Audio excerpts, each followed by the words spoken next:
বন্ধু, আশা করি সবাই ভালো আছেন। আজ একটি জাতকের জন্মকুণ্ডলী, প্রেম করে বিয়ে, তারপরে গলায় দড়ি দিয়ে মৃত্যু। জন্মছকে 6, 8, 12 কানেকশনটা থাকলে দুর্ঘটনায় মৃত্যু হওয়া, বিষ খেয়ে গলা দড়ি দেওয়া। এবার প্রেমটা কেন? প্রেমের সঙ্গে জুড়ে দেওয়া পঞ্চমপতি প্রেম কারক গ্রহ। সেই কানেকশনগুলো দেখাবো। আপনার জন্মছকটা মিলান, আপনার সন্তানের মিলান, সাবধান হয়ে যান। আবেগ ভালো নয়, দুর্ঘটনা হঠাৎ ঘটতে পারে। এই 6, 8, 12 কানেকশনটা খুবই খারাপ। এবং একটি জাতকের জন্মগ্রহণ, তাকে মৃত্যু হয়েছে, কত প্রেম করে, হঠাৎ করে গলায় দড়ি দিয়ে মৃত্যু হয়। সেই জন্মছকটা দেখুন। এই যে 11/8/2000 সালে জন্ম। এবার এই ডেট অফ বার্থ অনুযায়ী জন্মছক দেখুন।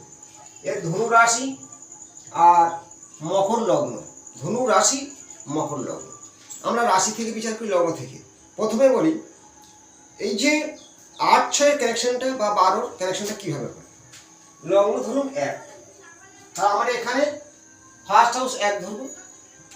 এই লগ্নপতিকে শনি, সেই শনি পঞ্চম ঘরে বসেছে। দেখুন, পঞ্চম ঘর থেকে আমাদের পিতা, শিক্ষা, প্রেম বিচার করা হয়। লগ্নপতি মানে নিজের ব্যক্তি পঞ্চম বসে আছে। এবারে তাহলে এই লগ্ন থেকে 5, 6 নম্বর ঘরে কি আছে? রাহু আছে। ষষ্ঠপতিকে বুধ, ষষ্ঠপতি বুধ এই যে সপ্তমে বসেছে। এই ষষ্ঠপতি বুধ সপ্তম ঘরে। এবং অষ্টমপতি, ষষ্ঠ ঘরে হলো বুধ, অষ্টমপতিকে রবি। এই লগ্নের অষ্টমপতি দেখুন রবি, সিংহ রাশি, ঘর হলো অষ্টম ঘর। তাহলে এই রবি সপ্তমে, ষষ্ঠপতি বুধ সপ্তমে। তাহলে কি হলো? ষষ্ঠপতি ও অষ্টমপতির কানেকশন সপ্তম ঘরে বসলো, বিবাহ ঘরে। এবং পঞ্চমপতি, লগ্নপতি যে পঞ্চমে, তার সাথে মঙ্গলযুক্ত সপ্তম ঘরে। তাহলে বিয়ে এরকম যদি কারোর চোখ থাকে, মৃত্যু তো পরের কথা, বিবাহ জীবন কোনোদিন ভালো হয় না, দুর্ঘটনা ঘটবেই। লগ্নের সপ্তম কর্কট রাশির ঘরে মঙ্গল নিচস্থ, সেখানে ষষ্ঠপতি অষ্টমপতি যুক্ত। এদেরকে খুবই বিপজ্জনক যদি কারোর জন্মছকে থাকে। তাহলে আরো কিছু বিচার। তাহলে এই যে অষ্টমপতি রবি সপ্তমে, ষষ্ঠপতি বুধ সপ্তমে, মঙ্গলকে, মঙ্গল 1, 2, 3 চতুর্থপতি। তাহলে মঙ্গল সপ্তমে এমনিতে মাঙ্গলিক হয়, এবং কর্কট রাশির ঘরে মঙ্গল নিচস্থ হয়। আবেগ কি হলো? হঠাৎ করে গলায় দড়ি দিল কেন? এই যে রাহু, যার মুন্ডু আছে ধর্মী, এই যে চন্দ্রের সাথে কেতু যুক্ত আছে। চন্দ্র কেতুকে বলা হয় গ্রহণ দোষ। চন্দ্র কেতু গ্রহণ দোষ, মাতৃঋণ। এই চন্দ্র লগ্নের দ্বাদশে, লগ্নের দ্বাদশে চন্দ্র থাকলে কি হয়?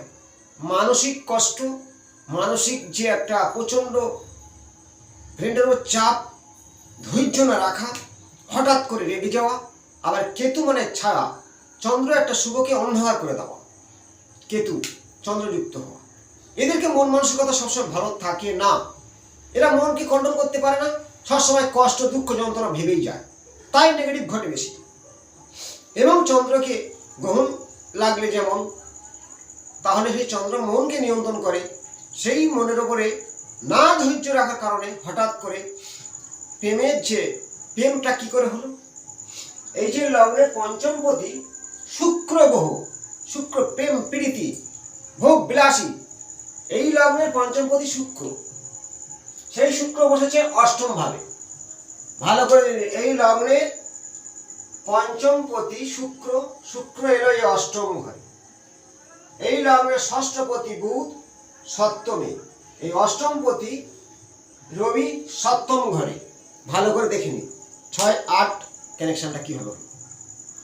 পঞ্চমপতি মানে প্রেম, অষ্টমে চলে এলো, অষ্টমপতি রবি সপ্তমে গেল, ষষ্ঠপতি বুধ সপ্তমে বসেছে মঙ্গল যুক্ত হয়ে। তাহলে প্রেম করলো, কোনো একটা কারণে হঠাৎ করে গলায় দড়ি দিয়ে মৃত্যু হলো। দশা কিন্তু যে দশাটা মৃত্যু হয় সেটা হলো রাহুর দশা, কেতুর দশা, অষ্টমপতি দশা, ষষ্ঠপতির দশা, দ্বাদশপতির দশা। এই কানেকশন থাকতে হবে, সেই টাইমের মধ্যে দুর্ঘটনা ঘটবে। জ্যোতিষকে অনেকে বলে মেলানো যায়, বর্তমান জ্যোতিষটা খুব 100% মেলানো যায়। যদি সঠিক ডেট অফ বার্থ, সঠিক হাতকে গণনা করা যায়, সব কিছু বলা যায়। সাবধান হলে মানুষ বিপদ থেকে বেঁচে যায়। যদি কোনো জাতকের এই ধরনের কন্ডিশন থাকে, প্রথমে বলি চন্দ্র। চন্দ্র আমাদের মনকে নিয়ন্ত্রণ যেমন করে, মনের ভারসাম্যকে কন্ট্রোল করে। যদি কারণ মনকে কন্ট্রোল না করতে পারে, হঠাৎ করে মৃত্যু হতে পারে। রাগ খুব ভয়ঙ্কর বিপদ। এই যে চন্দ্রের ওপরে পূর্ণ রাহুর দৃষ্টি আছে, আবার এই চন্দ্র লগ্নের দ্বাদশ ভাব কেতুযুক্ত, এবং রাহু এবং কেতু একসাথে বৃহস্পতি ও শনি, গুরু সৌরি যোগ বলা হয়, সেটা পঞ্চমে আছে। কিন্তু এখানে আবার বৃষ্টির কিছু কানেকশন আছে। ভিডিও অনেক বড় হয়ে যাবে, অনেকে ধৈর্য থাকে না।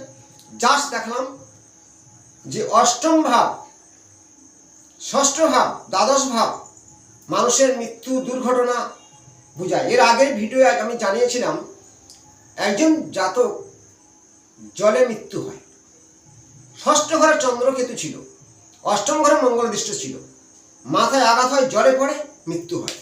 জলে মৃত্যু হওয়ার কারণ চন্দ্র ডিস্টার্ব হতে হবে, চন্দ্রকেতু যুক্ত। যেমন এই বিভিন্ন মানুষ বেড়াতে গিয়ে জলে ডুবে যায়, তলিয়ে যায়, একমাত্র চন্দ্রের কারণ। জল ছাড়া চন্দ্রের মৃত্যু হয় না, মানে চন্দ্র নেগেটিভ না হলে জলে মৃত্যু হয় না। রক্তপাত মৃত্যু হওয়ার কারণ হলো মঙ্গলের প্রয়োজন লাগে। গলায় ফাঁস হল রাহু। এই জিনিসগুলো জানতে হবে। যদি আপনার জন্মছকে এই দুস্থান 3টে ঘর আছে, 8, 6, 12 ভাব নেগেটিভ হয়, সতর্ক হয়ে যান। সেটা আপনার সন্তানের হতে পারে। ঈশ্বর সাধনায় বিপদকে আটকায়, দানে দুর্গতি খণ্ডন হয়। দান করলে দুর্গতি খণ্ডন হয়। কিছু কিছু দান আছে দুর্গতি খণ্ডন হয় শাস্ত্র অনুযায়ী। শুধু স্টোন পড়লে বিপদ কাটে না। জ্যোতিষ সাবজেক্ট হলো খুবই সুন্দর। আপনার জীবনকে কিভাবে পরিচালিত করতে হয় এই জ্যোতিষ সাবজেক্টে তা দেওয়া আছে।